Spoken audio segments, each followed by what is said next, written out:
Қайырлы құрметті көрермендер, бүгін көктемгі аяздан жеміс ағаштарын қалай қорғау деген тақырыпта кішігірім ақпараттармен бөлісетін болам. Яғни жеміс ағаштарының суыққа төзімділігін арттыру жайында. Қайтымды аяздардың жемістерге әсерін өздеріңіз өте жақсы білесіздер, көріп те жүрсіздер, байқап та жүрсіздер. Бұл тек қана есік алдында өсетін, аулада өсетін жеміс ағаштары ғана емес, үлкен өндірістік бағыттағы 100 гектарлап, 200 гектарлап үлкен жеміс бақтарына да үлкен зиян тигізіп жатады.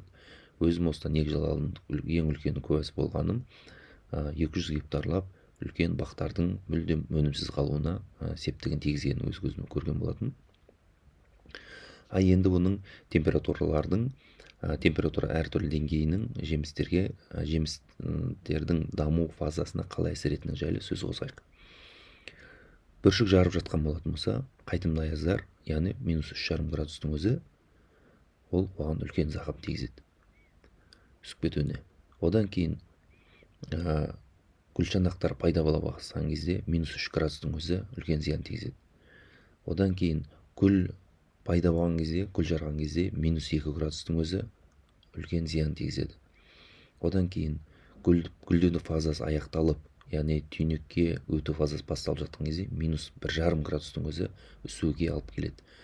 Ал түйнектер пайда болған кезде -1 градустың өзі оның қатты зақымдануына, үсуіне септігін тигізеді.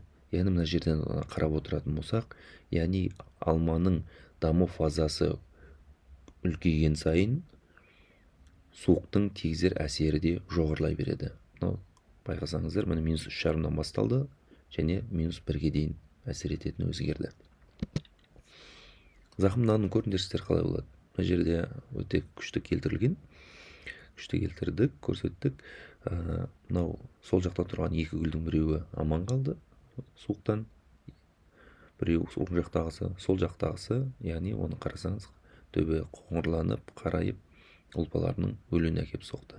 Одан кейінгі мына оң жақтағы фото қарайтын болсақ, ол жерде алмалар үсікке, гүлі өлмегенмен және түйнегі өлмегенмен осындай қатты зақымдарға ұшырап, осының пішіні өзгеріп кетуіне әкеп соқты. Яғни кейде ол гүлді өлтірмегенмен, түйнекті өлтірмегенмен осындай үлкен қатты зақымның алманың тауарлық пішініне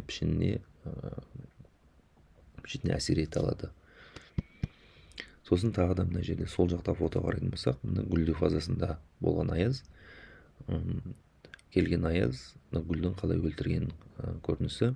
Өйткені гүлді екі жарып қараған кезде, гүлдің төменгі жағы қарасаңыз, ол жер қарайып, яғни ұлпаларының өліп үсуіне әкеп соқты. Яғни жасуша толық үсіп кетті деген сөз. Мынау оң жақтағыны қарайтын болсақ, тек қана гүлдер емес, түйнектер емес, жапырақтарға да аяздар қатты зиян тигізеді. Мына жерде қарасаңыз, үлкен некроздарға алып келіп соқты. Яғни жапырақтың жартысынан көбіне дейін ұлпаларының өлуіне септігін тигізді аяздар. Енді не істеу керек деген белгілі мәселе болатын болса, оның шығуға болатын жолдары көбінесе болып жатады. Оның ең бірінші тиімді жолы, көпшілігіміз білеміз, оны істеп те жүрсіздер. Мына жылыжайларды көп істейді оны, және бұл тек қана жылыжайларда емес, ескі ауласында біз үлкен өндірістік бақтарда да өзім көргенмін мұндай жолдар. Яғни бірінші түтіндету, яғни түрлі түтіндететін заттарды, яғни өртеу арқылы, кейбір шөптерді арқылы, кейде біреулер синтетикалық заттарды өртеп жатқанын көргенмін. Сол арқылы аяз, 2-3 күндік аяз болатын болса, сол түнгі уақыттарда, аяз күшейген уақытында яғни аяздың әсерін төмендету үшін өртеп, баудың үшін, ауланың үшін, кішкене жылыту үшін осындай нәрсені өртеп жатады әр жерге қойып. Бұл негізі өте жақсы көмегін тигізеді. Негізі бұл тәжірибеде дәлелденген. Одан кейінгі бір мәселе орап қою. Орауды өздеріңіз жақсы білесіздер. Оны көбінесе гүлдерді, бұталарды орап жатады, өздеріңіз көргендер. Яғни бұл жолды үлкен ағаштарға да қолдануға әбден болады. Яғни сіз орап қоятын, яғни аяздың ішіне кірмейтіндей, минустық температуралар ішіне кірмейтіндей орап қою. Яғни оның ішінде оттегі тұрған соң, оттегі міндетті өзі сырттың суға кірмегендіктен ол жылу сақтап отырады. Сол үшін осындай тәсілді қолдануға әбден болады. Одан кейінгі өте қызық бұл қорғау жүйесі аяздан бұл жаңбырландыру. Яғни аяз басталғалы сіздің қолыңызда болжам бар, ауа райы болжамы. Мысалы бүгін түнде аяз басталады дейік. Қазіргі дәл уақытта қандай, осы Қазақстан көп өңірде аяздар болып жатыр. Сонда сіз кешкі сол аяз басталмас бұрын сіз оны жаңбырлатып бастайсыз. Яғни бұтағына, гүліне, түйнектеріне суды шашу арқылы, жаңбырландыру арқылы. Яғни бұл қалай көмектеседі? Бұл шашылған су және оның бетіне тұрып, мысалы гүлдің дейік, мысалы түйнектің дейік, жапырақтың дейік, бетіне тұрып арқылы жайлап температура түскен кезде бұл да жайлап қата бастайды. Яғни бұл жерде оның көмегі түйнектің, гүлдің бетіндегі су қатады да, түйнектің өзі немесе жемістің өзі қатпайды. Яғни минус температура ішіне кірмейді. Яғни сыртында тек қана жабынды болып мұз ғана қатып тұрады да, ішіне қарап минустық температура кірмейді. Яғни бұл не деп түсіндіру? Бұны қарның астына шығатын бидай деп өсіру. Бидайды қарайтын болсаңыз, ол да сол ғой. Сол сияқты. Яғни бұл өте тиімді тәсілдің бірі болып саналады. Бірақ бір жағынан қызық, бірақ өте бұл осы күнде Еуропада әсіресе үлкен өндірістік бақтарда өте қатты қолданылып жатады. Бұған арналған арнайы өздерінің жүйелер бар. Яғни бұны да қолдану көмектеседі. Одан кейінгі тағы қолданып жататын қазір біздің Қазақстанға келіп жатыр бұл технология, яғни желдету.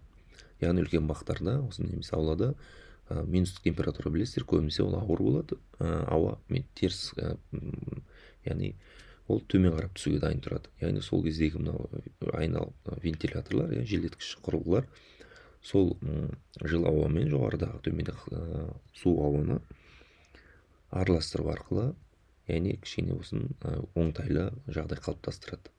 Бұл да қазір қолданылып жатқан тәсілдің бірі. Одан кейінгі тағы да қолданылған бұл жаңағы механикалық жақтар болатын болса, көбінесе енді химиялық жолмен қалай көмектесеміз деген нәрселер де бар. Арнайы оған препараттар бар қолданылатын. Ол үшін жалпы жеміс, жалпы ағаштардың, өсімдіктердің аязға қарсы тұрып беруіне көмектесетін бұл бойындағы процесс, бұл қанттың көп болуы.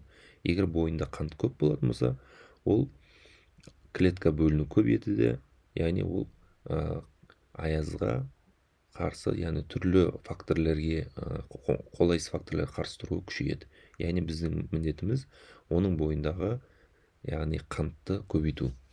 Ол үшін біз күздігіні калий тыңайтқыштармен тыңайтуымызға болады. Калий тыңайтқыштармен.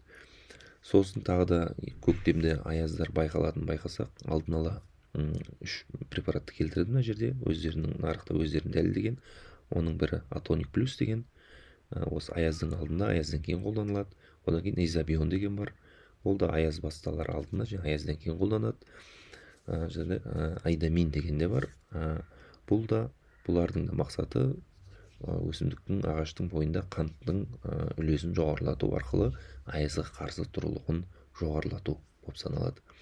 Және де тағы да бір аязға қарсы тұрудың көмектесетін бірі қыста жақсылап суару деген нәрсе бар. Яғни тамырын кеш ояту. Яғни тамырын бірден оятпай, тамыры оянбаған кейін ол кеш оянады, яғни бастапқы қайтымды аяздарға түспей қалады деген де жолдар бар. Одан кейін тағы да мынау